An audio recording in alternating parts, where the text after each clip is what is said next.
Hey everybody, Tiffany Solorio here for My Creative Scrapbook. I am super excited to be a guest designer this month. This month's kit is no exception. They always have amazing kits, but I have to tell you that the paper in this kit is probably my favorite, and it is the Prima Amelia Rose paper collection, as well as some of the flowers and embellishments. So be sure to go over to mycreativescrapbook.com and check out the kit. I'm hoping that you guys can get your hands on one, but if you want to sign up for the kit club, then you can be sure that you get your kit for the next month. So be sure to head on over there and check out all of the details. There's also tons of different kits that you can choose from, like different styles. So I also have a video of everything that is in the kit as well. So I will have that linked in the upper right hand corner in a little card that just kind of pops up. So you can check that out if you want to. So I'm starting off with this pattern paper, and I am adding some gesso, and I decided that I wanted a little bit different kind of texture. So I'm using a brayer to just kind of smooth it out, but it kind of gives a little bit of texture as well, because I didn't want to add crackle paste or modeling paste or anything like that to this particular layout. So I thought just a little bit of brayering and it will kind of lift up some of that gesso, because it is heavy gesso, so it'll create a little bit of texture, and that's all I wanted. So I'm taking one of the chipboard pieces from the kit, and I'm just painting it with some white gesso. I do add a little bit of color in just a second, but I am doing this actually on the opposite side of my layout. I am going to back my layout with a piece of white cardstock, so I wasn't too worried about what the back looked like. And now I'm taking some Prima chalk edgers, and I will have all of the supplies listed down below that are not in the kit, such as the gesso, any sprays that I might use, or things like that. So if you're wondering what it is, then you can look in the description down below.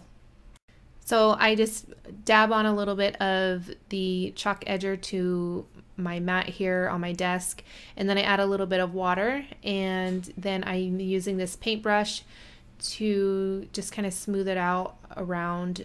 I want it to frame the chipboard piece, but I don't want it to be super dark. I wanted this layout to be a little bit on the lighter side, and I wanted the flowers and the picture to stand out the most. So I didn't want to add too much dark color, so this light pink is perfect just to give it a little bit of color in the background.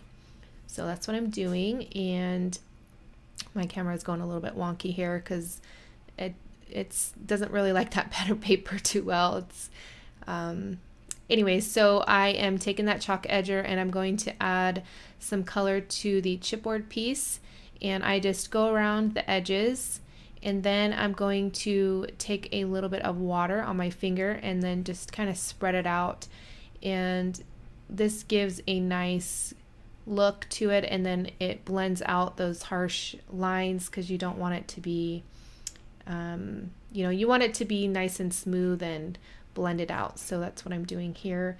You can also use a blending tool if you want, but I figured my finger blending it out would be perfect. So after that color dried, I am now taking a baby wipe. You can use a paper towel if you want, but I like to kind of just dab on some gesso, and again, this is just going to create a little bit of texture, and I wanted it to kind of smooth out, or I didn't like how pink it was, so I wanted just to kind of tone down a little bit of that pink. So that's why I'm adding that gesso on top of there. So I'm adding my picture to another piece of the pattern paper, just one of the black ones, and just to kind of make it pop a little bit more. And I'm adding the chipboard piece and also the photo to some foam, and this is just some kids foam. I get it on Amazon. You can find it all over the place. It's really cheap, and I like it because it's lightweight and it doesn't weigh down my projects. And now I am going to just start adding all of the flowers that I cut out, and I use the pattern paper to cut out a ton of the flowers. There are so many different flowers to cut out, and I use just the one sheet for both of my layouts, and I use a lot of the flowers that I cut out in both of them. So the one page goes a long way and they are just super gorgeous. I couldn't help but cut them out and use them on my project. So I'm just going to play a little bit of music and I will be back shortly.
Alright, now that all of the flowers that I cut out from the paper are all adhered down, I'm going to add some Prima flowers, and these come in the kit, and I just needed just a couple of flowers, and then I cut one in half, one of the flatter ones, and then I just tuck it behind some of those the flowers that I had cut out, and just to give a little bit more interest to the layout. And I put one on the left side and the right side just to kind of even it out.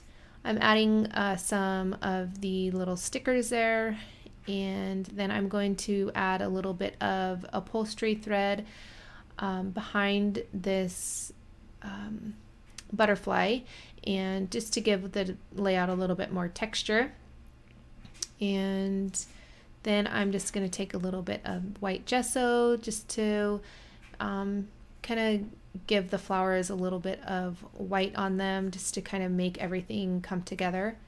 And then I have this little puffy sticker, and it says remember, and I just add that to the bottom there. Now I am going to add some white splatters.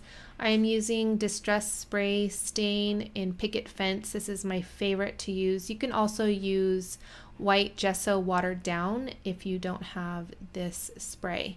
So that is going to complete this layout. I hope you guys enjoyed. If you did, please give it a thumbs up, share it on social media, and please leave me a comment down below. I love reading them. Also, here is a couple videos you might enjoy, and I want to thank you guys so much for watching, and I will catch you guys later. Bye!